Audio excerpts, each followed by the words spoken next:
1963. The British Royal Society coins a new term: brain drain. Britain's best scientists are fleeing to America. Parliament debates the crisis. Lord Snow stands up and delivers a warning that would echo for generations. He said, "Talent will always go where the money is." 60 years later, it's happening again, and it's worse. 18,000 UK-trained doctors now practice abroad. That's a 50% increase since 2008. Training a single medical consultant costs British taxpayers up to £584,000. That's over £10 billion in training investment that walked out the door. 66% of software engineering graduates from Canada's top universities now work in the United States. 2/3. In Sydney, mortgage repayments now require 143% of the national median monthly wage. Do the math. It's literally impossible. The European Union's hourly productivity is 38% lower than America's. And the gap? It's accelerating. But let me make this concrete. Let me introduce you to someone. Joey Loy, University of Waterloo, Systems Design Engineering, class of 2017. He's not a failure. He's one of Canada's best and brightest. Top program at a top school. Joey co-authored a survey of his graduating class. What he found? 60% of his peers were moving to the United States. At Waterloo, they have a name for it: Cali or bust. The reason is simple math. Co-op students in Canada earn about $25 an hour. In Silicon Valley, nearly $50 an hour, plus free housing. Joey put it plainly: there's a premium on California and New York jobs among graduating students. The numbers just make sense. This is the great brain drain. It's a suicide of the meritocracy. The West is running a multi-billion-dollar charity for the rest of the world. We subsidize world-class universities. We train the doctors, engineers, and scientists of the future. Then we watch helplessly as they leave for more dynamic economies. And the countries doing this to themselves? They don't even realize what they're losing. So let me show you exactly how this works. And I'm warning you, the numbers are even worse than they look. Here's something most people completely miss about the brain drain. It's not just about losing people, it's about losing investments. Think about what it takes to create a world-class professional. Years of primary school, secondary school, university, postgraduate training. All of it subsidized, to varying degrees, by taxpayers. When a doctor leaves the country that trained them, they're not just taking their skills, they're taking hundreds of thousands of dollars in public investment with them. Let me show you the numbers. In the United Kingdom, training a single doctor costs between £163,000 and £230,000. Want to train a medical consultant, a specialist? That number jumps to £584,000. Now remember that statistic from earlier. 18,000 UK-trained doctors now practice abroad. Do the math. That's over £10 billion in training investment that British taxpayers funded and other countries captured. But here's what makes this worse. The system that produces these doctors? It's collapsing. 72% of English universities are projected to be in deficit by 2025-2026. 40% may have fewer than 30 days cash on hand. Government grants now cover just 12% of university income, down from 39% in 2005. The education factory itself is breaking down. And the products it still manages to produce? They're walking out the door. Canada tells a similar story. Total university spending hit $48.7 billion Canadian dollars in 2023-2024. But the government share has collapsed from 60.7% in 2008 to just 44.8% in 2022. In Ontario, public funding now covers only 32.5% of university costs. So who's making up the difference? International students. They represent 17% of enrollment, but contribute 37% of tuition revenue. Let that sink in. Canada is using international students to subsidize its own education system. Then it trains them. Then it can't retain them. The Leaky Bucket report came out in 2025. It found that highly educated immigrants leave Canada at twice the rate of lower-skilled workers. Canada has become a way station, not a destination. But if you want to see the most generous and most exploitable system on earth, look at Germany. Germany spends 36.5 billion euros per year on higher education. And here's the kicker. International students get the exact same subsidy as German citizens. Over 16,000 euros per year, per student. As of 2024, Germany has 402,083 international students. Only one state charges non-EU students anything at all. Germany is literally paying to train the world's workforce, for free. Now let me introduce you to one man who represents the single greatest return on investment Germany ever made for America. Andy Bechtolsheim, German electrical engineer, educated in Germany's world-class system. In 1975, he left on a Fulbright scholarship to Stanford. He never came back. 1982, he co-founds Sun Microsystems, one of the most important computer companies in history. 1998, a couple of Stanford graduate students show him a search engine they've been working on. Andy's impressed. He writes them a check for $100,000 on the hood of his car in a Menlo Park parking lot. That company was Google. Andy Bechtolsheim's net worth today, $28.9 billion. Here's the twist. He never became a US citizen. He's still German. Technically, Germany produced him. But that 16,000 euros a year Germany spent educating him, America captured every single cent of the return. Now, Germany didn't kick Andy Bechtolsheim out. America didn't steal him. He left because the opportunity was there. But that raises a question. If the education is world-class, why can't graduates build a life in the country that trained them? The answer is waiting in the housing market. And I'm warning you, this is where the story gets brutal. Here's the deal that used to exist in the Western world. You work hard, you get educated, you get a good job, you buy a house, you build a life. That deal is broken. I want you to look at this graph. House prices on one axis, wages on the other. Watch what happens starting in the late 1990s. They diverge, like scissors opening, and they never close again. In 1997, UK house prices were 3.49 times average earnings. A professional could reasonably expect to buy a home. Today, that ratio is 9 times, nearly tripled in a single generation. In London, it's 12 times median earnings. Private renters now spend 41.6% of their income just on rent. Not saving, not investing, just surviving. Sydney, Australia, among the top 3 least affordable cities on Earth for 16 consecutive years. Mortgage payments now require 143% of the national median monthly wage. Let me say that again. 143%, more than the entire monthly wage. It's not difficult, it's not challenging, it's mathematically impossible. Since 1975, Australian home prices rose 3,435%. Wages? 1,183%. The gap is a chasm. Vancouver, 12.3 times median income, third least affordable city globally. Mortgage payments consume 94.3% of pre-tax income. Toronto, 9.3 times income.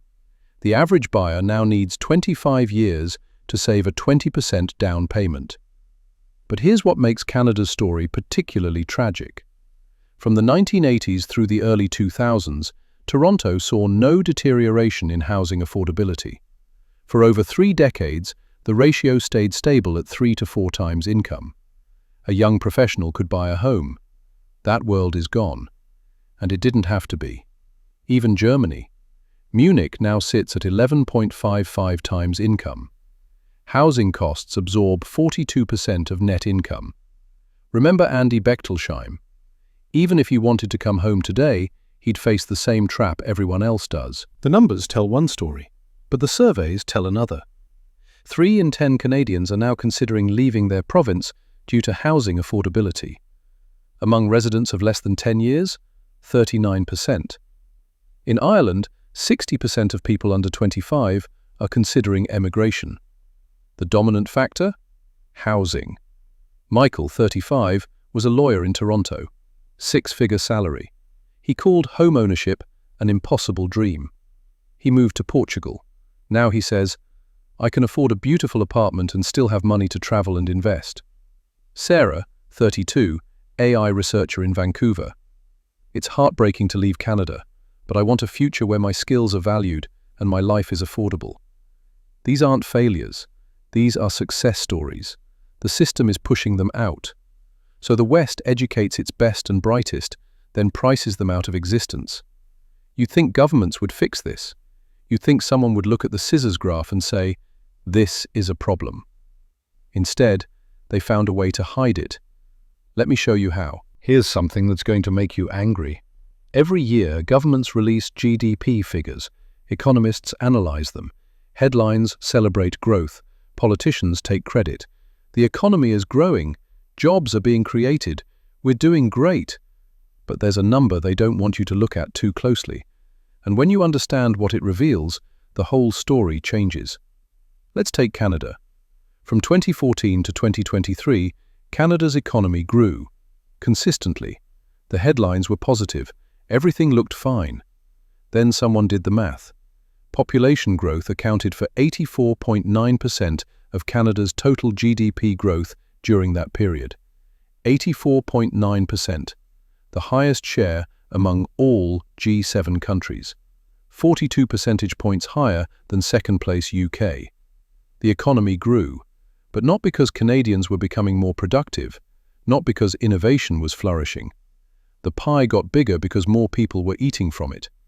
Meanwhile, real GDP per capita, the measure of whether actual Canadians are getting richer, declined in 6 of 7 quarters. It fell back to levels last seen in 2017. The economy grew. Canadians got poorer. 7 years of per capita progress, erased. Now you might think, okay, but immigration is supposed to help. More workers means more growth, right? Here's the paradox. Canada quadrupled its immigration rate. From 0.85% of population between 2001 and 2015 to 3.2% in 2023. The stated goal, alleviate labor shortages. The result, according to the C.D. Howe Institute, the increase in demand generated by immigration outpaced the additional supply. Labor shortages got worse, not better. They imported workers to solve a shortage. The shortage got worse.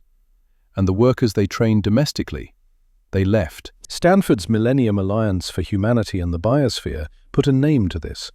They called it the polite Ponzi scheme. Here's how it works. Step 1. The economic system becomes dependent on high migration to maintain positive GDP growth. Step 2. This masks stagnant or declining living standards. Step 3. The constant influx of people fuels demand, particularly in housing. Prices rise, an artificial boom. Step 4. Business and political elites benefit. Headline GDP growth, real estate portfolios expanding, campaign donations flowing. Step 5. Ordinary citizens face declining quality of life. And here's the dark irony. Previous immigrants are harmed too. The housing they bought becomes unaffordable for their children. The ladder gets pulled up behind them. Remember that leaky bucket report? It revealed something disturbing. Highly educated immigrants, the ones countries actually need, leave at twice the rate of lower-skilled workers. Canada attracts talent. It cannot retain it.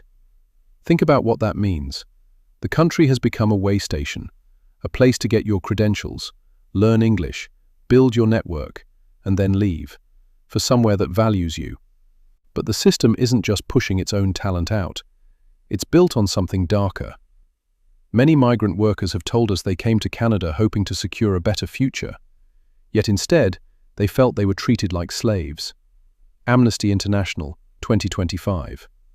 High-skill workers flee to America. Low-skill workers are brought in to maintain the illusion of growth. And the polite Ponzi scheme continues. So the West is pushing out its talent while importing labor to maintain the illusion of growth. But here's where this gets really dangerous. Because while we're busy shooting ourselves in the foot, a new set of players has entered the game. And they're not just waiting for talent to arrive, they're hunting it. Everything I've shown you so far is self-inflicted. Domestic policy failures, housing dysfunction, GDP illusions. But the brain drain isn't happening in a vacuum. Other countries are watching, and they're not just observing, they're recruiting. 2008, China launches the 1,000 Talents Plan. The pitch: come home, or come to us. We'll give you 500,000 RMB in cash awards, 1 to 3 million RMB in startup grants, housing assistance, research funding. Since launch, over 7,000 recruits. And here's what the critics don't tell you. Scientists returning under the Young 1,000 Talents program see a 27% surge in publications after returning, a 144% increase in leading their own research.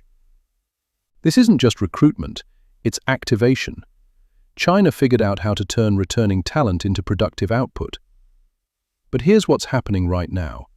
CNN documented that at least 85 scientists have moved from US institutions to China since early 2024.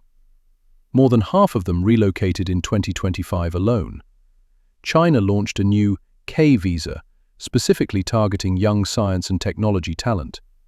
The Qiming program held an unprecedented extra intake in summer 2025, explicitly targeting American and European researchers. The offers: priority research funding, substantial bonuses, housing stipends, family support. While the West debates immigration policy, China is writing checks. Let me tell you about Songchun Zhu, world-renowned AI scientist, tenured professor at UCLA, one of the most prestigious positions in American academia, among the most cited researchers in computer vision on Earth. In 2020, he left for China. His explanation: right now, China-US relations are toxic. We are caught in the middle of this. Songchun Zhu isn't a defector. He's not a spy. He's a scientist who got tired of being caught in political crossfire, while China rolled out the red carpet. And he's not alone. He's the tip of an accelerating iceberg. But China isn't the only hunter in this game. The United Arab Emirates launched the Golden Visa. 10-year residency, no sponsor needed, tax-free income. The UAE now ranks #1 globally for attracting skilled workers. Singapore created the One Pass. Minimum salary, 30,000 Singapore dollars per month. The catch? You can work for multiple companies simultaneously. Singapore ranks second in the Global Talent Competitiveness Index. 60% of residents earning over $13,000 a month work for foreign companies. Even within Europe, the talent is moving. Software developers in Switzerland average over $115,000, second only to the US. 323,600 German citizens now live in Switzerland. The message from these countries is simple. If your country won't value you, we will. And the talent is listening. Now, you might be thinking, so what? A few scientists moving around. Brain drain has always happened. It's just globalization.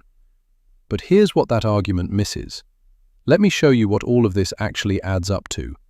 The number that should terrify every Western policymaker. Everything I've shown you. The education investment walking out the door, the housing trap pushing talent away, the GDP illusion masking decline, the global competition recruiting our best. It all converges into a single metric: productivity. The measure of how much value an economy creates per hour of work. The foundation of national wealth. The thing that determines whether your children will be richer or poorer than you. And the lines are diverging. This is the most important chart in this entire video. United States productivity growth from 2019 to 2024, 9.7%. European Union, 2.4%. The gap between them is now so large, It's effectively the size of the entire Japanese economy. US hourly productivity, $116. EU hourly productivity, $72. That's a 38% gap, and it's accelerating. Let's break this down. Canada achieved zero productivity growth from 2019 to 2023. Zero. Unchanged from 7 years earlier. Bank of Canada Deputy Governor Carolyn Rogers, March 2024. It's an emergency. It's time to break the glass. The central bank is using emergency language about productivity. UK productivity grew at 2% per year before 2008. After, 0.6%.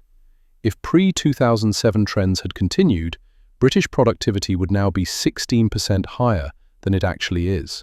16% of an entire economy gone. Now let me make this personal. Same job, same skills, different country. Software engineer. United States, $110,140. In San Francisco, up to $260,000. Canada, $61,680. United Kingdom, $55,275. Germany, around $65,000. Same job, half the pay. Doctors, UK foundation training, £38,831 to £44,439. UK consultant, after years of additional training, £84,559 to £114,003. US physician average, $313,000. US emergency room doctors, $600,000 to $660,000. One UK physician with 15 years experience reported earning around 1/10 of their US equivalent. Why would you stay? Why would you work just as hard, be just as smart, be just as talented, and get paid half as much? To live in a city where you'll never afford a home? The answer is obvious. You wouldn't. You don't. You leave. And the consequences are showing up in the places that matter most. United Kingdom, 126,000 NHS vacancies, including 43,000 nursing positions. 20,286 doctors left the NHS in the year to March 2025, up from 15,577 in 2015. 42% of the medical workforce are now international doctors, but only 10% of overseas trained doctors remain long-term. The system is burning through them. Canada, 6.5 million citizens lack access to primary care. Physician density, 210 per 100,000, lower than peer nations. Germany, 94% of hospitals cannot fill nursing positions. If you're enjoying this cheerful breakdown of the West's decline, do me a favor and destroy that like button, because it gets worse. Top 100 R&D companies headquartered in the UK. 3. Among the top 2,000 R&D investors globally, the UK had 118 companies in 2013. By 2023, 63, nearly halved in a decade. AI patents from 2000 to 2023, United States, 331,382, United Kingdom, 11,279. The US filed 29 times more AI patents. Unicorn companies, startups worth over $1 billion. United States, 781. United Kingdom, 52. 15 times more. Venture capital investment as percentage of GDP. United States, 0.75%. United Kingdom, 0.11%. 7 times more. Rakesh Patel, chief executive of S3, put it bluntly: "We risk becoming a training ground for talented people who then leave to build their lives in successful, modern economies elsewhere." Training ground, not destination. Empty university research labs. For sale signs on suburban homes. Overwhelmed nurses in hospital corridors. Ambulances queuing outside emergency departments. Faded national flags. Closed factory gates.